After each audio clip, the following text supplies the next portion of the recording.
How's everybody doing? I just got back from the gun store this morning, and I like different shotguns. I like things that are just not standard, not your standard pump, not your standard semi-auto, not your standard break action.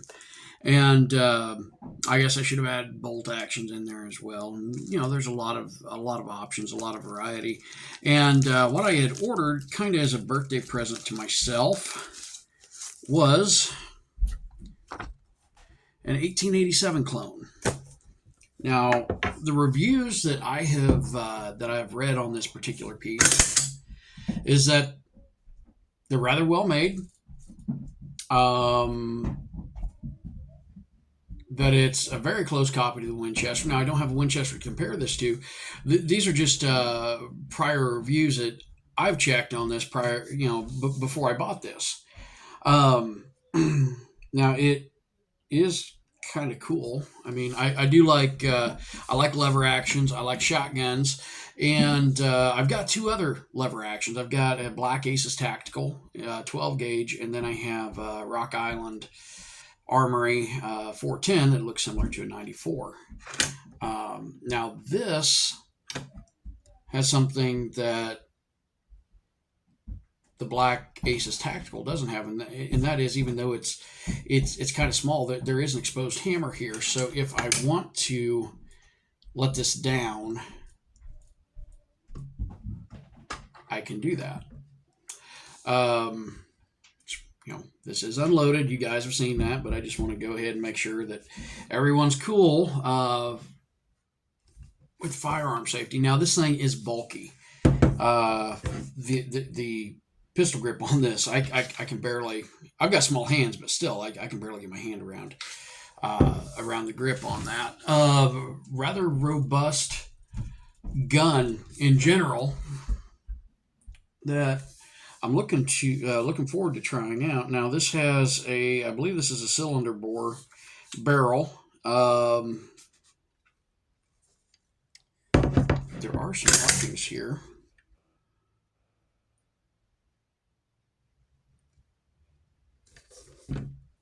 I think this is a pretty cool gun. I really do. Now, you do have to open the action to load it. Uh,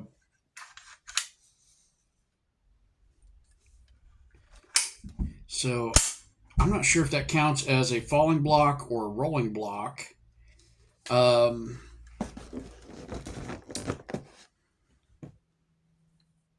it should be a rolling block action, actually, I believe. Because a falling block, it comes straight down, and this comes back kind of on a radius on a pivot point. It's like I said, it's a cool gun. Um, the stock is the wood on this is reasonably attractive.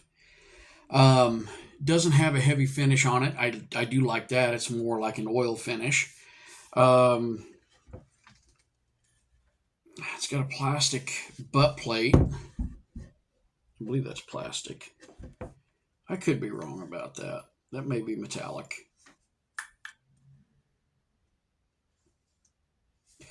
But I've got to say, overall, this thing, provided that it cycles well and fires reliably, I would think something built as heavy as this piece is should last quite some time.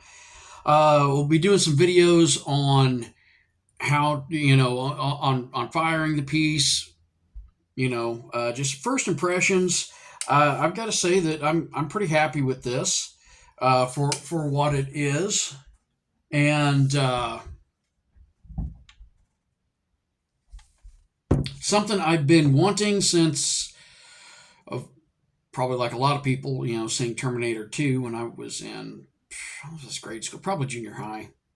But am I planning on doing any modifications to this? I could kind of make it kind of a more of an Indian gun, and I know that's not the appropriate terminology, but I could tack it. One thing I am probably going to do, just because I can, is I'm going to see if I can find a decent pistol grip for this. Just just because. Now, I believe that barrel is too long for me to try spin cocking that.